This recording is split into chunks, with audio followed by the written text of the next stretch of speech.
इस हफ्ते अमेरिका और दुनिया भर में इमिग्रेशन के नए डेवलपमेंट सामने आए हैं जो इंडियन प्रोफेशनल स्टूडेंट्स और फैमिलीज के लिए बेहद रेलेवेंट है।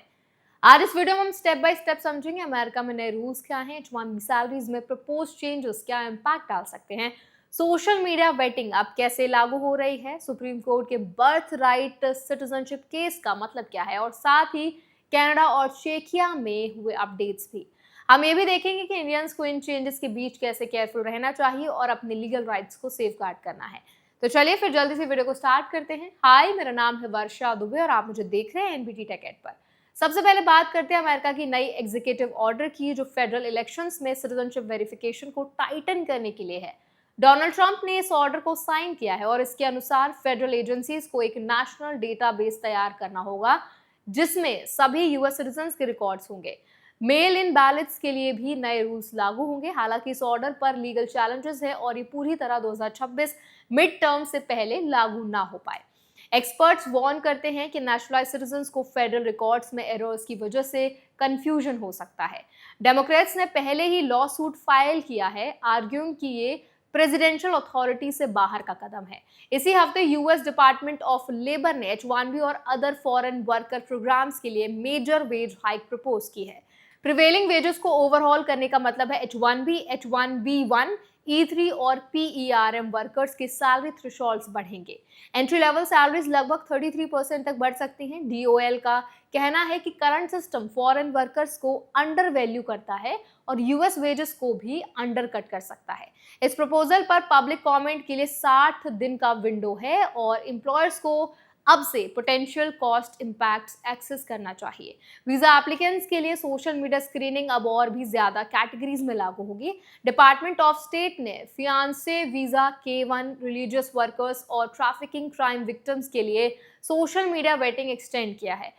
एप्लीकेंट्स को पिछले 5 साल के सभी सोशल मीडिया अकाउंट्स डिस्क्लोज करने होंगे और प्रोफाइल्स प्रोसेसिंग के दौरान पब्लिकली व्यूएबल रखने होंगे। ऑफिशियल्स का कहना है कि इसका उद्देश्य सिक्योरिटी रिस्क आइडेंटिफाई करना है। अगर अकाउंट्स डिस्क्लोज नहीं किए गए या विजिबिलिटी लिमिट की गई तो वीजा डिलेज या डिनाइल्स हो सकते हैं। सुप्रीम कोर्ट ने ट्रंप के बर्थ राइट सिटीजनशिप ऑर्डर पर स्केप्टिसिज्म दिखाया है। ओरल आर्गुमेंट्स में कई जस्टिसेस ने क्वेश्चन किया कि क्या प्रेसिडेंट के पास अथॉरिटी है अनडॉक्यूमेंटेड इमिग्रेंट्स के बच्चों को 14th अमेंडमेंट के तहत सिटीजनशिप से एक्सक्लूड करने की। ये case over a century old legal precedent को चैलेंज करता है और इसका निर्णय जून में आने की उम्मीद है। इसका मेजर इंपैक्ट होगा यूएस इमिग्रेशन पॉलिसी और एग्जीक्यूटिव पावर की स्कोप पर। कांग्रेस भी DHS फंडिंग स्टैंड ऑफ को रिजॉल्व करने की कोशिश कर रहा है।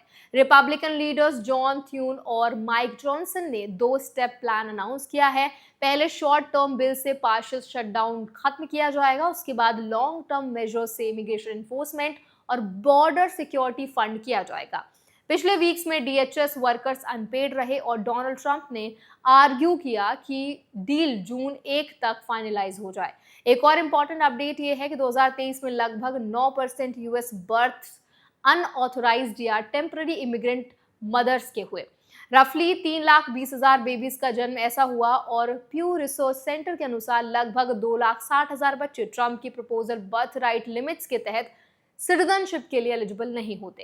ये डेटा दिखाता है कि सुप्रीम कोर्ट में अंडर रिव्यू चेंजेस का पोटेंशियल स्कोप कितना बड़ा है। ग्लोबल इमिग्रेशन की बात करें तो कनाडा ने gulf countries UAE, Kuwait, Bahrain और कतर में डिपोर्टेशंस टेम्परली हॉल्ट कर दी हैं। इसका कारण सेफ्टी और अनस्टेबल कंडीशंस हैं। Administrative deferral of removals ADR के तहत अफेक्टेड इंडिविजुअल्स को कनाडा में स्टे करने दिया गया है जब तक वो इनएडमिसिबल ना हो। ऑफिशियल्स ने कहा है कि कंडीशंस इंप्रूव होने पर रिमूवल्स रिज्यूम होंगे। ये मूव पिछले साल इजराइल और लेबनान के लिए सिमिलर था। इंडियंस के पर्सपेक्टिव से इन डेवलपमेंट्स का मतलब है कि H1B वेज हाइक से एंट्री लेवल सैलरीज बेहतर होंगी, लेकिन एम्प्लॉयर्स पर कॉस्ट इंपैक्ट पड़ेगा। सोशल मीडिया स्क्रीनिंग में केयरफुल डिस्क्लोजर और प्रोफाइल्स मेंटेन करना जरूरी है, नहीं तो वीजा डिलेज या डिनाइल्स हो सकते हैं।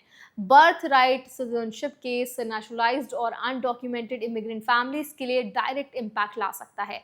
DHS फंडिंग और एनफोर्समेंट अपडेट्स पर नजर रखना जरूरी है क्योंकि शटडाउन्स या डिले सर्विसेज और इमिग्रेशन प्रोसेसिंग को अफेक्ट कर सकते हैं।